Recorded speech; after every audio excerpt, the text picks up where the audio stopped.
헬리콥터 조종과 탑승 시 주의사항을 말씀드리겠습니다. 한국에서는 헬리콥터 헬기라고 부릅니다.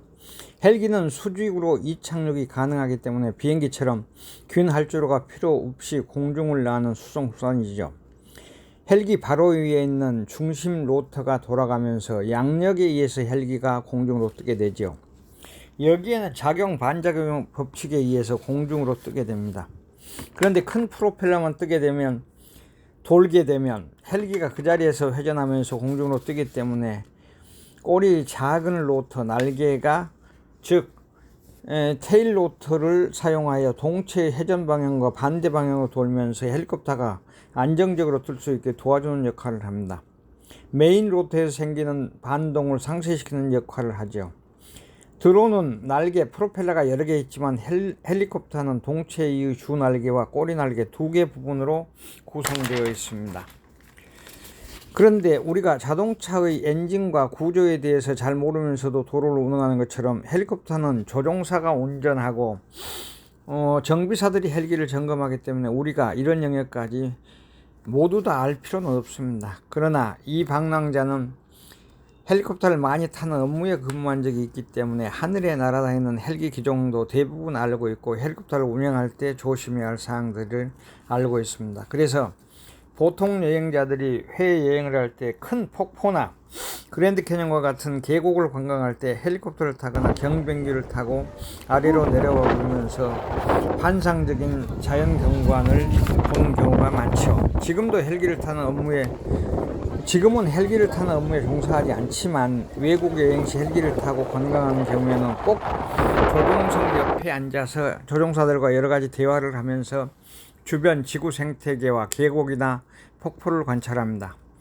조종석 옆에 타면 조종사와 영어로 대화하면서 헬리콥터 운행 시 용어들도 알기 때문에 그들과 쉽게 대화할 수 있습니다. 헬리콥터를 탑승할 때는 절대로 뒤쪽으로 가면 안 됩니다. 꼬리 날개가 빠르게 돌고 있기 때문에 잘 보이지 않지만 생명을 잃거나 큰 부상을 당할 수 있기 때문입니다. 그리고 헬기에 탑승한 다음에는 승무원의 지시에 따라서 안전벨트를 꼭 착용해야 됩니다. 헬기가 계곡을 나를 때는 한쪽 또는 반대쪽으로 조종사들이 관광객들에게 잘 보이기 위해서 운행하기 때문에 꼭 안전벨트를 내릴 때까지 매고 있어야 됩니다. 이 방랑자와 함께 지구촌을 여행하게 되면 해외 여러 나라의 주요 관광지를 생생하게 돌아볼 수 있으며 더불어 영어 공부도 할 수 있습니다. 이 방랑자의 유튜브는 한국 사람뿐만 아니라 미국, 카나다, 일본, 러시아, 폴란드, 베트남 등 여러 나라 사람들이 시청하고 있기 때문에 영어로 올리는 경우가 많습니다. 헬리콥터를 운행할 때 주의사항입니다. 탑승자들도 알고 있으면 도움이 됩니다. 헬리콥터가 날씨가 좋은 날 평지나 호수, 들판을 날아서 운영할 때는 큰 문제가 없습니다. 그런데 바다 위를 나를 때는 해풍의 영향을 받기 때문에 흔들리는 경우가 많습니다. 또 도시지역을 운행할 때는 고층 건물이 많기 때문에 도로 위를 날게 되면 될 것 같은데 이때는 장애물이 많기 때문에 주의해야 됩니다. 물론 서울에서 부산이나 광주로 운행할 때는 고속도로 위를 날아가는 것도 좋습니다. 그런데 대도시에서는 강을 따라 운행하는 것이 가장 안전합니다. 그리고 산악지대를 운전할 때는 가장 조심해야 하는 게 고압선입니다.